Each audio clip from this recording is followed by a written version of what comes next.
মিনহাজুল আবেদিন নান্নু, হাবিবুল বাশাররা স্বাধীনভাবে কাজ করতে পারেন না, হস্তক্ষেপ করেন বোর্ডের ঊর্ধ্বতনরাই, এমনটাই বলছেন বিসিবি সাবেক পরিচালক খন্দকার জামিল। সেই সাথে জাতীয় দলের সার্বিক বিষয়ের দায়িত্বে থাকা ক্রিকেট অপারেশনসকে একহাত নিয়েছেন সাবেক পরিচালক। আহ্বান জানিয়েছেন এই বোর্ডকে সিলেকশনে যেই মানুষটা এত প্রভাবশালী, ন্যাশনাল টিম সিলেকশনে যেই মানুষটার কথা ছাড়া গাছের পাতা নড়ে না, ন্যাশনাল টিম সিলেকশনে যার প্রভাবের কারণে, যার বিতর্কিত ভূমিকার কারণে 3 সিলেক্টর প্রতিদিন অসংখ্য মানুষের গালি খায়, সেই চন্ডিকা হাথুরু সিং এ যখন ন্যাশনাল টিমে যারা আসবেন, যে পাইপলাইন ধরে আসবেন, সেই সিলেকশন প্রসেসের সাথে নির্বাচক যদি আপনি হবার চেষ্টা করেন কোচ হয়ে, তাহলে তো নির্বাচকের কাজও আপনাকে করতে হবে। আসসালামু আলাইকুম সুপ্রিয় দর্শক বন্ধুরা, অবশেষে বিসিবির প্রভাবশালী কর্মকর্তাদের নানা কর্মকাণ্ডগুলোকে কেন্দ্র করে সারা দেশে একের পর এক আলোচনা এবং সমালোচনার পাহাড় জন্ম দিয়েছে।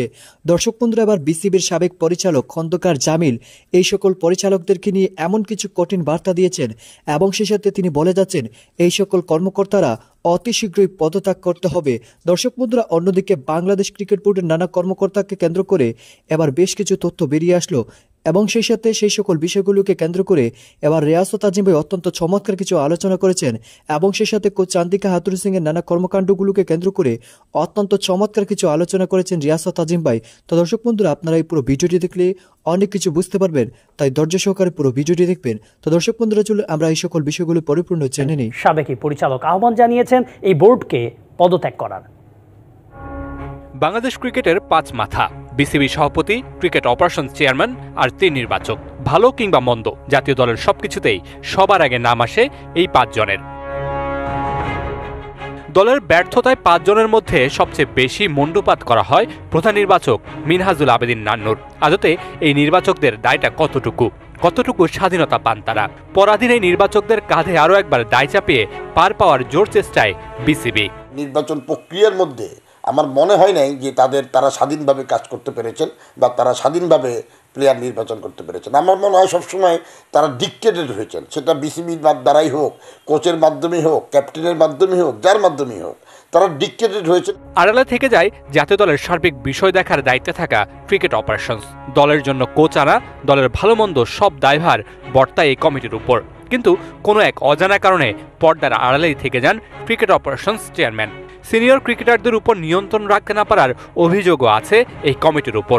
ক্রিকেট অপারেশনস সেই দায়িত্বগুলো ঠিক ছাড়াভাবে পালন করেছেন। একটা কোঅর্ডিনেটেড ওয়েতে যে দায়িত্বটা পালন করা দরকার ছিল, সেই কোঅর্ডিনেটেড ওয়েতে পালন করেছে বলে আমার মনে হয় নাই। আমার মনে হয় যে সেই কারণে জাতীয় দলের যে ধারাবাহিক যে উন্নতি হওয়ার কথা বা ধারাবাহিক যেটা পারফরমেন্স হওয়ার কথা, সেটা বারবারই বাধাগ্রস্ত হয়েছে। দীর্ঘ সময় ধরে বোর্ডের দায়িত্বে থাকা নাজমুল হাসানের উপর দায়টা বর্তায় বেশি। মাঠের থেকেও মাঠের বাইরের ইস্যুতে সরগরম থাকা বিসিবির মাথা যে তিনি, তার অধীনে যে বাংলাদেশ ক্রিকেটের এমন ভরাডুবি। নতুন কেউ আসলে হয়তো আমরা নতুন করে আসার ন্যাশনাল টিম সিলেকশনে যেই মানুষটা এত প্রভাবশালী, ন্যাশনাল টিম সিলেকশনে যেই মানুষটার কথা ছাড়া গাছের পাতা নড়ে না, ন্যাশনাল টিম সিলেকশনে যার প্রভাবের কারণে, যার বিতর্কিত ভূমিকার কারণে 3 সিলেক্টর প্রতিদিন অসংখ্য মানুষের গালি খায়, সেই চন্ডিকা হাথুরু সিং এ যখন ন্যাশনাল টিমে যারা আসবেন, যে পাইপলাইন ধরে আসবেন, সেই সিলেকশন প্রসেসের সাথে নির্বাচক যদি আপনি হবার চেষ্টা করেন কোচ হয়ে, তাহলে তো নির্বাচকের কাজও আপনাকে করতে হবে। সেই কাজটা আপনি করবেন না, সেই খেলাগুলো আপনি দেখেন না। আর সেই কোচকে ক্রিকেট বোর্ড এমন ভাবে পাস করে দেয় যে ঠিক আছে, তুমি সিডনি গিয়ে ঘুরে আসো, আটলান্টিকের একটু হাওয়া খেয়ে আসো, এটা কি অ্যাকসেপ্টেবল? নগদ প্রেজেন্স রিয়াসত আজিম, আপনাদের সাথে আছি। লক্ষণ সেন পেছনের দরজা দিয়ে পালিয়ে গেছেন। বখতিয়ার খিলজির শক্তি কতটা, তার সঙ্গী সাথী কতজন, সেটার দিকে তাকানোর কোনো ধরনের কিংবা সেই ব্যাপারটা জানার কোনো ধরনের চেষ্টাই করেননি। যখনই শুনেছেন আসছে কেউ একজন, তিনি পথ ধরেছেন। জীবন বাঁচাতে মরিয়া লক্ষণ Sen. I am talking about Chandika Hathuru Singh. রাতের আধারে বাংলাদেশ ছেড়ে চলে গেছেন। কবে ফিরবেন? নিশ্চয়ই নিউজিল্যান্ডের বিপক্ষে টেস্টের আগে। তবে তিনি কেন এসেছিলেন, যেই উদ্দেশ্যে ক্রিকেট বোর্ড তাকে এনেছিল, সেই উদ্দেশ্যে কতটুকু সফল হয়েছে, চন্ডিকা হাথুরু সিং এর ক্রিকেট বোর্ডকে কতটুকু সিরিয়াসলি নিলেন, সিলেকশন প্যানেলের সাথে তিনি মিটিং করেছেন, সেটাও গোপন ছিল। এবং তারপরে সেই মিটিং এর ফল এখন পর্যন্ত আমরা বাংলাদেশ ন্যাশনাল ক্রিকেট দল, যেটা নিউজিল্যান্ডের বিপক্ষে মুখোমুখি হবে, সেই দলটা পর্যন্ত পাইনি। চন্ডিকা হাথুরু সিং এর তার পিঠ বাঁচাতে ব্যস্ত। বিশ্বকাপ চলছে এবং আমাদের আলোচনা চলছে, বাংলাদেশের ব্যর্থতার কাটাছেঁড়া চলছে। মাঠের খেলা যারা দেখতে চান, তারা র্যাবিট হোলের ওয়েবসাইটে কিংবা অ্যাপে গিয়ে নগদ ওয়ার্ল্ড কাপ প্যাক সাবস্ক্রাইব করতে পারেন মাত্র 60 টাকায়, 60 টাকায়। এবং পুরো বিশ্বকাপ দেখার একটা দারুণ সুযোগ দিচ্ছে। সেখানটায় অনেক চিপ একটা আমার কাছে মনে হয় অফার, অনেক অল্প দামে আপনারা ভ্যালুয়েবল ম্যাচেস গুলো দেখতে পারেন। আমি যে ডিসকাশনটাই ছিলাম, যে ডিসকাশনটা করতে চাই, চান্ডিকা হাথুরুসিংহে তিনি লক্ষণ সেনের ভূমিকায়, কিন্তু বখতিয়ার খিলজি কে? সেই বখতিয়ার খিলজিকে আমরা খুঁজে পাচ্ছি না, যার ভয়ে লক্ষণ সেন পালিয়ে গেছেন।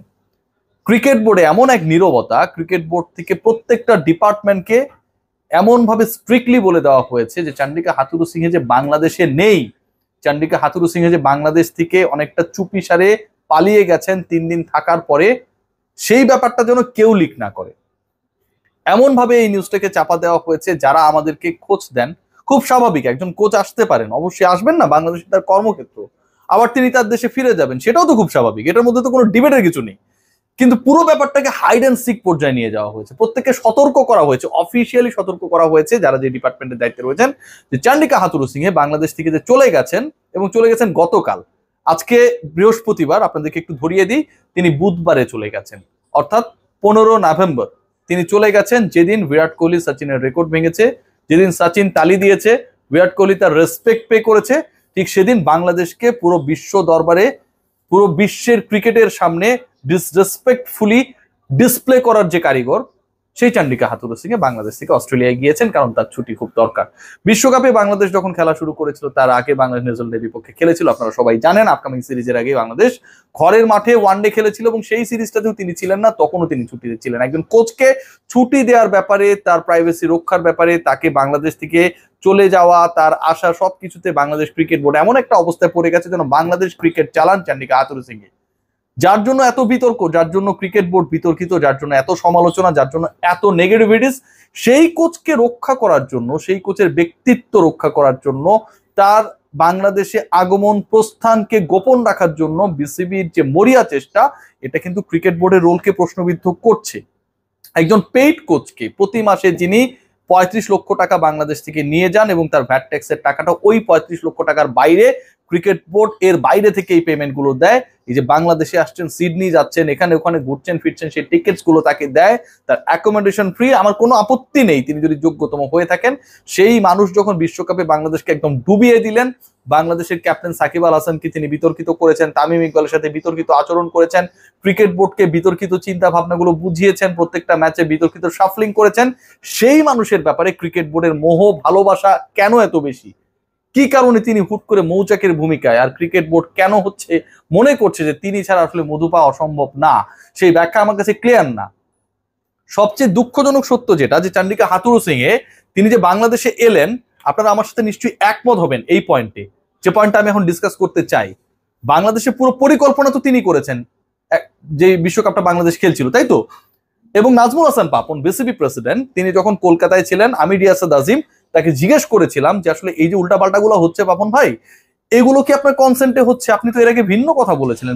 দর্শক বন্ধুরা, আপনারা হয়তো এই পুরো ভিডিওটি দেখে এবং এই সকল আলোচনাগুলো শুনে অবশ্যই বুঝতে পেরেছেন, অবশেষে বাংলাদেশ ক্রিকেট বোর্ডের প্রভাবশালী অনেক ব্যক্তিদের কারণে বাংলাদেশের ক্রিকেটের বেহাল পরিস্থিতি হয়েছে, এবং সেই সাথে এই সকল কর্মকাণ্ডগুলোকে কেন্দ্র করে একের পর এক দেশজুড়ে সমালোচনার পাহাড় জন্ম দিয়েছে।